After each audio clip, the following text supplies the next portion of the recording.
What's up, YouTube? eRoute212 here with another video. So I was recently able to acquire some low print run books. What books am I talking about?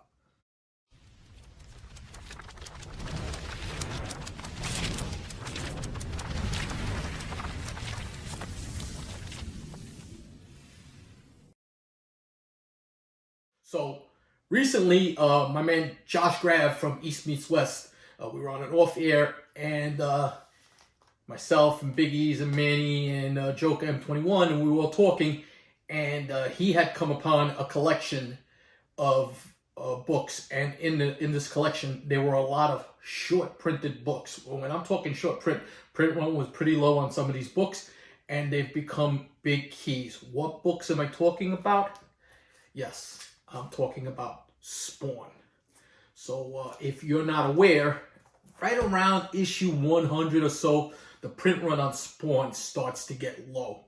Readership is starting to decline a little bit. Not from the $1 million book, the million print run books. Now it's starting to dwindle down. So it's getting smaller print run. We're getting into that 25,000 range print run. So now when Spawn gets to around the 200s, the print run on that book really declines, and we're getting under 16,000 copies ordered by retailers. Now, think about that though. It's 16,000 copies, but how many of these copies are damaged?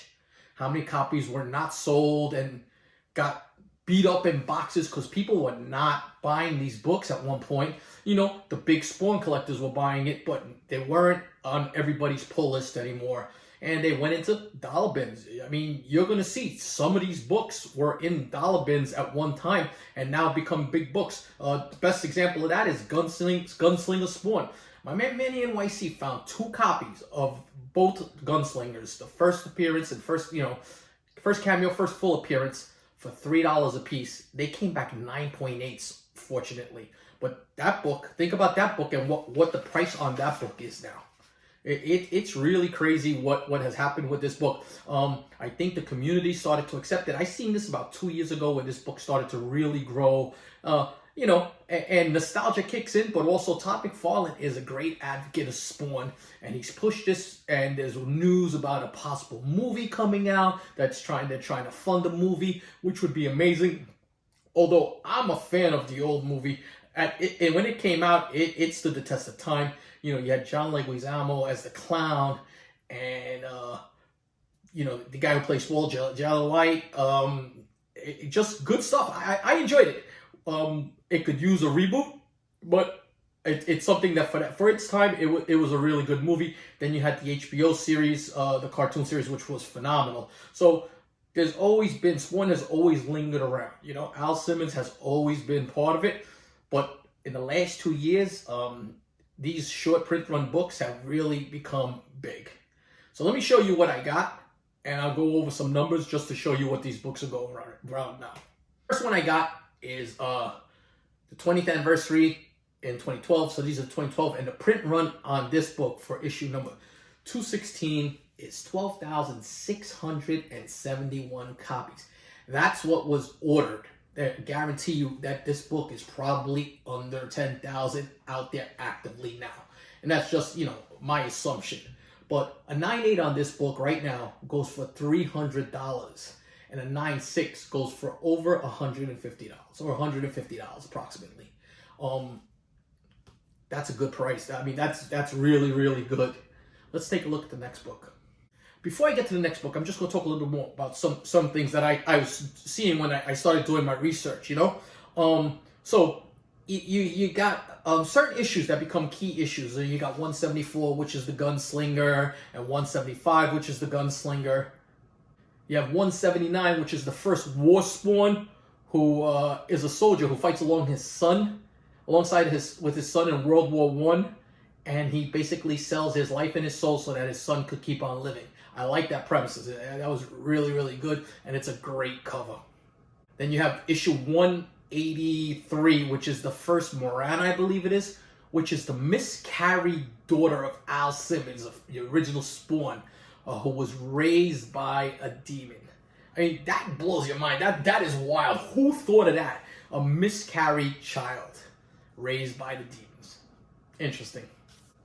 And then when you hit issue 221, from 221 to 231, he does a bunch of homages, and those books are fantastic. They are some great covers. He actually swipes some of his own covers in this stuff.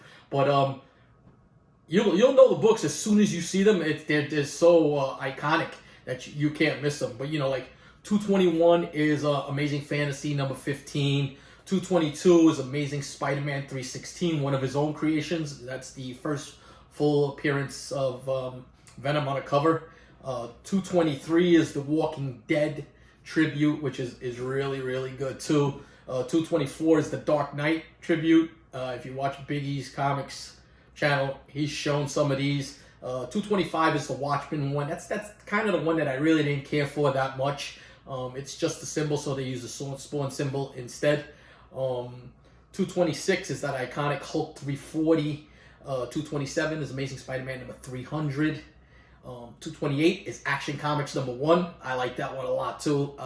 Should have grabbed it when I had the opportunity. 229 is that Incredible Hulk special. It's the Steranko rendition of the Hulk with the weight, the Incredible falling on his shoulders. 230 is Batman 423, which is that classic McFarlane Batman cover. And 231 is his rendition of Spider-Man number 1. So, I mean, really, really good. And they carry a premium. All of those books, for the most part, carry a premium. So, nice books to pick up. So, the next one I got was 222. And this is that recreation of 316. And this book right here has a print run of 13,017. Now, I use Comichron to pull up these stats, which are pretty reliable. It's a good site for you guys to look at print runs and stuff like that. It's just a little wonky. It's cumbersome to figure it out. But once you learn how to maneuver through it and look stuff up, it's not that bad. But a 9.8 on this goes for about $208. And a 9.6 goes for about $77. So if you're in that 9.8 range with these books especially, there's some gems there. Now, the next one I have is that iconic Walking Dead. That's 223. And this book has a higher print run, and I'm assuming it's because everybody was jumping on The Walking Dead, and it was all hot. And this one has a 21,965 print run on it. And a 9.8 only goes for about 118, about 120. And the 9.6, the last sold was like $45. So not as valuable, but still, these are books that you can still probably find out there. Now, don't get me wrong, they're not as easy to find as they used to be because people have gotten wise to them, but they are still out there. And just anything, I would look anything past 150. The print run starts to get shorter and shorter. Like I said, once it gets into the 200s, it goes under 20,000 for most books. That one right there goes over 20,000, but that's because it was Walking Dead and everything The Walking Dead meant to everybody. The next book is classic right there. Classic rendition of Incredible Hulk 340 with the Clown and Spawn. I always loved John Leguizamo as the Clown, so I like that a lot. And 226 has a print run of 16,814. But because it's iconic, this book goes for $235 in a 9.8. And $145 in a 9.6. So if you find this one, it's well worth investing in. Even if you're at a show and you see it as a war book, because these are war books now. And you take a really good look at it, and if you're good at grading, you think that can get you a 9.8 or even a 9.6, and you can get it in that halfway point. If I can get this in a 9.6, I would take the shot at it if I got this book at like $60 in a show. So even 70, I would take the shot because you never know what you're going to get. If you can get that 9.8 home run, if not, you still make a couple dollars on your book. Another one that I really, really like a lot, this is going to need press, but 230, which is that classic Batman. McFarlane, I just was watching something the other day that were talking about like when McFarlane actually drew Batman, he took a lot of shortcuts, and that's why the cape looks the way it is, so that he didn't have to worry about a lot of line work. So, but this book is beloved by everyone, and the Batman version of this thing really blew up. But this one right here, the print run's almost $1,600. It's like $15,994. A 9.8 though on this is $600. It's $613, and a 9.6 is $225. So it just goes to show you, even though some of them have shorter print runs, iconic covers resonate with people. So always be on the look for that. And then the last one I got was 235. And this is the origin of Blood the Vampire, so it introduces a new character in here, but not as high a premium. It has a print run of 15,081, and a 9.8 sells for about $71, and a 9.6 is $35. Those are the books I picked up. I would definitely be on the look for books like this. But let me know what you guys thought about this. I thought it was interesting just to look at print runs on books like this that have declined quite a bit, but yet all of a sudden are starting to pick up. It's not a variant, which I've talked about before, but it is a low print run books, and there are others like that you might want to start taking a look at and just start doing some research on.